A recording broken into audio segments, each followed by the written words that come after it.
अस्सलातु वस्सलामु अलैका या सय्यदी या रसूल अल्लाह व अला आलिका व सहाबिका या हबीब अल्लाह। अस्सलातु वस्सलामु अलैका या सय्यदी या नबी अल्लाह व अला आलिका व सहाबिका या नूर अल्लाह। ये जो आप जगह देख रहे हैं ये है मस्जिद अली इब्न अबी तालिब।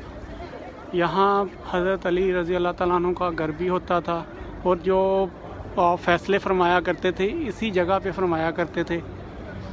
ये वो जगह है जिसमें इस जगह पे हज़रत सल्लल्लाहु अलैहि वसल्लम ने काफ़ी ज़्यादा नमाज़ें भी पढ़ी हैं और ईद उल अज़हा की नमाज़ भी पढ़ी है। अल्हम्दुलिल्लाह आज इस जगह की ज़ियारत हुई है।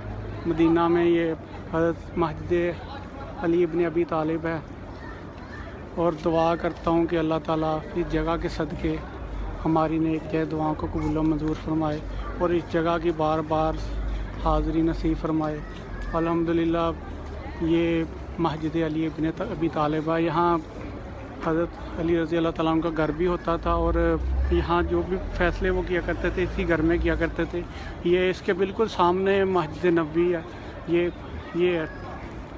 ये बिल्कुल इसके सामने मस्जिद नबवी है और इसके बिल्कुल करीब है ये मस्जिद अली इब्न अबी तालिब रज़ी अल्लाह तआला अन्हु। ये अंदर से थोड़ी सी मैं दिखा देता हूँ आपको।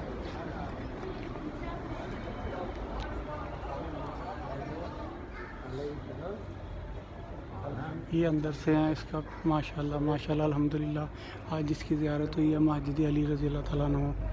अल्लाह ताला से दुआ है कि अल्लाह ताला इस जगह को बार बार देखना नसीब फरमाए और बार बार मदीना और मक्का की ज़ियारत नसीब फरमाए। आमीन सम आमीन या रब्बल आलमीन।